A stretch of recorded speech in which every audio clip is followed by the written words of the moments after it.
compétent et le tribunal s'est déclaré compétent. Vous devez savoir que nous sommes victimes de crimes contre l'humanité. C'est au niveau de la CPI. Et aucun processus de paix, partout dans le monde, n'est venu marcher sur les attributs de la justice. N'est-ce pas? Parce que le processus de paix, les accords de paix, viennent pour mettre fin à la guerre, laisser cesser les faits. Ça, c'est le premier élément. La justice vient renforcer ces processus de paix afin qu'il n'y ait pas répétition, n'est-ce pas, de ces actes-là.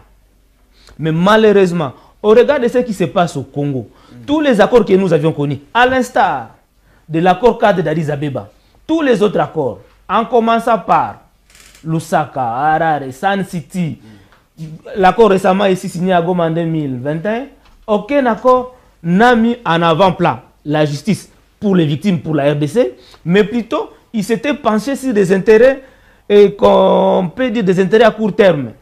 Donc on nous a vendu la paix à court terme. Et c'est ce que vous voyez aujourd'hui.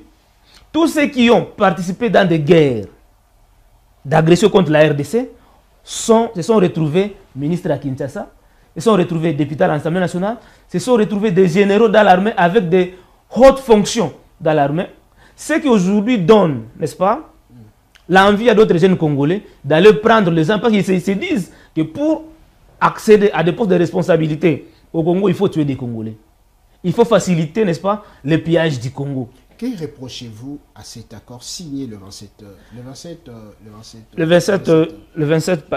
juin dernier? Vous allez comprendre que l'accord signé le 27 juin porte à lui-même les germes de perpétuation du conflit. Comment ça, le gouvernement parle d'une victoire diplomatique? Moi, ça les concerne. Mais moi, je ne vois pas les choses de cette manière-là. Vous les voyez comment? Vous savez, nous avions acquis, grâce aussi à l'effort diplomatique des docteurs Denis Mukwege, parce qu'il reste aujourd'hui le seul Congolais qui se bat sans les moyens de l'État, afin que la paix soit rétablie et de façon durable. Et vous pensez que le gouvernement ne le fait pas?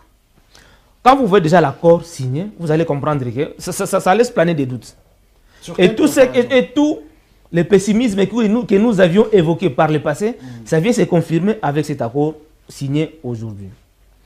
Dans cette résolution 2773, il a été dit clairement que les RDF doivent quitter le territoire congolais immédiatement et sans condition. Donc la résolution reconnaît la présence active des forces rwandaises sur notre territoire. Ils ont demandé qu'il y ait un cessez-le-feu immédiat. Donc la cessation des hostilités. C'est prévu aussi dans cet accord. Je suis en train d'arriver, messieurs les journalistes.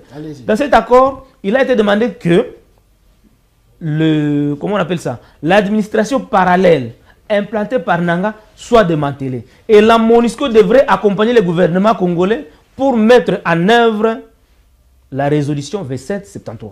Pendant que cette résolution-là est acquise par le gouvernement congolais, on retrouve de façon inattendue le président Tshisekedi et Kagame à Doha.